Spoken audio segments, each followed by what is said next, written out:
ओ को, क्योंकि सबको पता है कि उनको क्या काम करना है, सबको पता है कि उनके विभाग के अंदर क्या काम हो रहे हैं, सबको पता है कि उनके विभागों की चुनौतियां क्या हैं और सफलता के साथ भविष्य की रणनीतियां क्या हैं। और इसीलिए बेहद महत्वपूर्ण होता है किसी भी कैबिनेट का बनना, बेहद महत्वपूर्ण होता है मंत्रालयों का बंटवारा होना। और जिस तरीके से मंत्रालयों का बंटवारा किया गया है उसमें सीधे तौर पर झलक यह है कि आपको सोचना नहीं है, आपको रवायतें निभानी नहीं है, आपको सीधा आना है और जैसे ऑफिस आते रहे हैं वैसे आइए, पुरानी जिम्मेदारी को संभालिए और नए अंदाज में काम करना शुरू कर दीजिए। इसीलिए पोर्टफोलियो नहीं बदले गए हैं और ये एक बेहतरीन लीडर की सबसे बेहतरीन पहचान है कि वो जानता है कि काम डिलीवर कैसे करना है, वो जानता है कि टास्क पूरा कैसे करना है, वो जानता है कि किस तरीके से 2047 के विकसित भारत का जो सपना देखा है उसको पूरा करना है। और ये एक बेहतरीन कदम, और ये मोदी का मास्टर स्ट्रोक भी कह सकते हैं कि मंत्रालयों में कोई बदलाव नहीं किया गया है। अभी तक जिन नेताओं का जिक्र हम कर रहे हैं वो तमाम वो नेता जो पहले से इस जिम्मेदारी को संभाल रहे थे, उनको विभागों की बारीकियां पता हैं, उनको विभागों की कमजोरियां पता हैं, उनको विभागों की कमियां पता हैं, उनको विभागों की ताकत पता है और उनको पता है कि मोदी किस विभाग से क्या चाहते हैं, किस तरीके का उनका विजन है, उस विजन को कैसे एग्जीक्यूट करना है और 2047 के लिए जो सपना देखा गया है उस सपने में किस तरीके से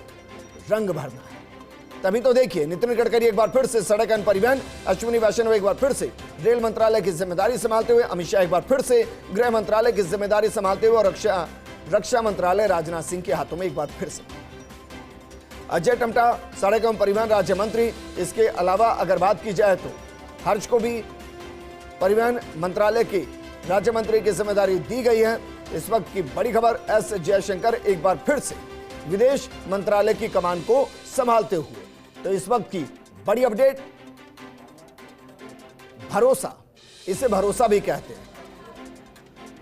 मेरे सहयोगी और पॉलिटिकल एडिटर योगेश शर्मा जुड़ गए। योगेश, ये दरअसल भरोसा है और भरोसे के साथ मोदी ने शायद ये भी बताने की कोशिश की है कि कोई रवायत नहीं निभानी है।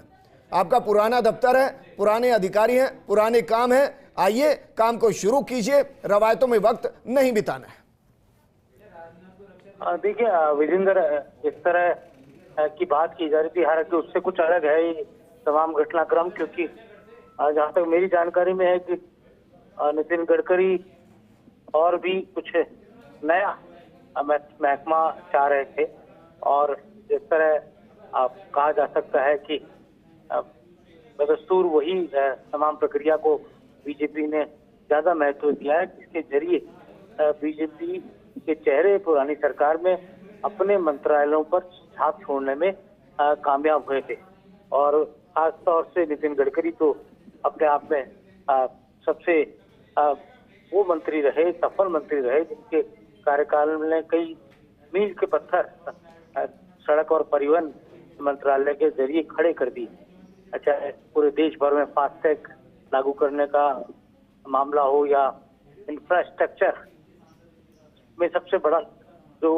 योगदान होता है वो सड़क सेक्टर का होता है। उस सड़क सेक्टर में कहा जा सकता है कि जो अटल जी की सरकार रही, स्वर्णिम चतुर्भुज योजना, तो उसी परिप्रेक्ष्य में यहाँ पर नितिन गडकरी ने उस पूरे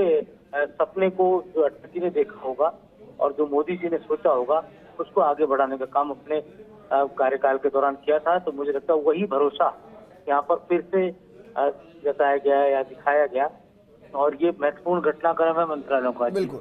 लेकिन योगेश जी इसके पीछे की एक और बड़ी वजह है। बड़ी वजह मुझे ये नजर आती है कि अगर किसी नेता के पोर्टफोलियो को बदला जाता है तो फिर वहां से एक शब्द इजाद होता है, हनीमून पीरियड, कि भाई अभी तो 100 दिन हुए मंत्रालय को संभालते हुए, अभी तो 200 दिन हुए मंत्रालय को समझते हुए। ये हनीमून पीरियड इस सरकार में नहीं है, आइए सीधा काम कीजिए।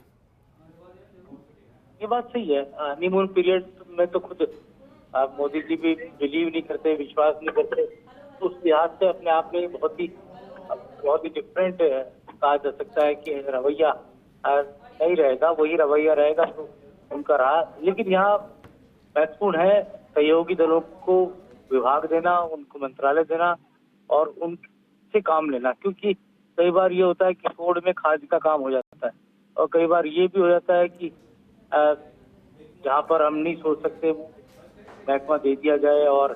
जो इतने सफलता के साथ जहां काम हुआ हो वहां फिर पूरी तरह मामला बिगड़ जाए। तो सहयोगी दलों की सरकारों में ये कमोबेश की समस्या रहती है। ये तमाम जो प्रक्रिया है, इस प्रक्रिया में मोदी जी चाहेंगे कि ठोस नेतृत्व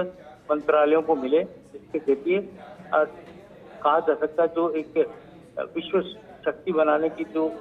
ड्रीम है भारत को, वो कामयाब हो जाए, वो सक्सेसफुल रहे। तो उस दिशा में मुझे लगता है ये कवायद एक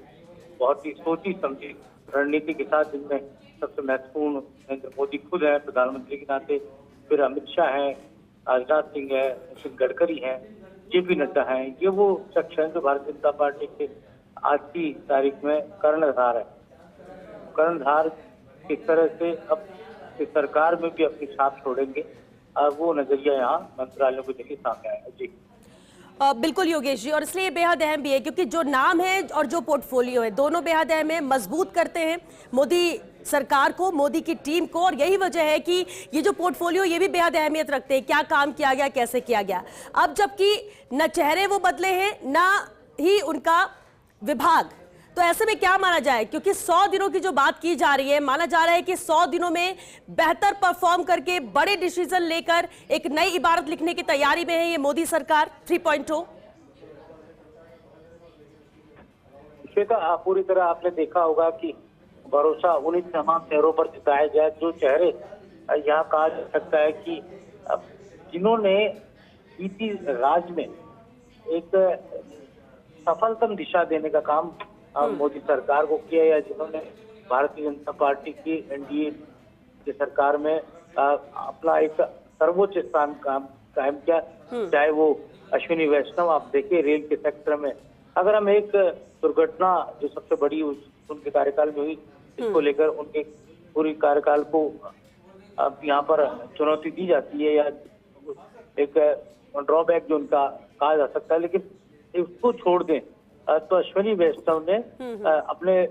खुद वो इंजीनियरिंग क्षेत्र से आते हैं, इंजीनियरिंग के विद्यार्थी रहे हैं, जोधपुर एमबीएम से उन्होंने डिग्री ली, स्नातक की, और उसके बाद एक सफल राजनयिक के तौर पर वो देखे गए। तो मुझे लगता है कि यहाँ पर पूरी तरह रेल मंत्रालय जो एक नई दिशा में जा चुका है, स्पीड ट्रेन हम देख रहे हैं, बुलेट ट्रेन हम देख रहे हैं, और चाहे सड़क पर हो चाहे जल के नीचे तक भी ट्रेन लाने का काम अश्विनी वैष्णव ने किया, और एक बेमिसाल कार्यकाल उनका अब तक रहा सड़क परिवहन के तौर पर भी हमें देखे। और डिफेंस के सेक्टर में राजनाथ सिंह का अपना एक बहुत महत्वपूर्ण योगदान उनका अब तक रहा। बीजेपी में नंबर 2 फेस के तौर पर उन्हें जाना जाता है, और डिफेंस एक ऐसे व्यक्ति को देने की बात रहती है हमेशा जो बेदाग हो, जिस पर कोई उंगली नहीं उठा सके, ईमानदारी के कसीदे जिस नेता के लिए पढ़े जाते रहे हों। आपको ध्यान होगा कि कांग्रेस के राज में यूपी के समय एक एंटनी हुआ करते थे जो अपने आप में इसी तरह के बेदाग शैली के उनका व्यक्तित्व रहा। तो राजनाथ सिंह भी उसी ठोस व्यक्तित्व के लिए जाने जाते हैं, एक पारदर्शी और ईमानदार राजनेता के तौर पर वो जाने जाते हैं, और एक बड़ी हस्ती के तौर पर भारतीय जनता पार्टी और राजनीति के क्षेत्र में इन पर विपक्ष भी उंगली उठाते हुए 100 बार सोचता है कि हम राजनाथ सिंह के बारे में बोलने से पहले विचार कर लेना चाहिए। तो उस लिहाज से बहुत महत्वपूर्ण।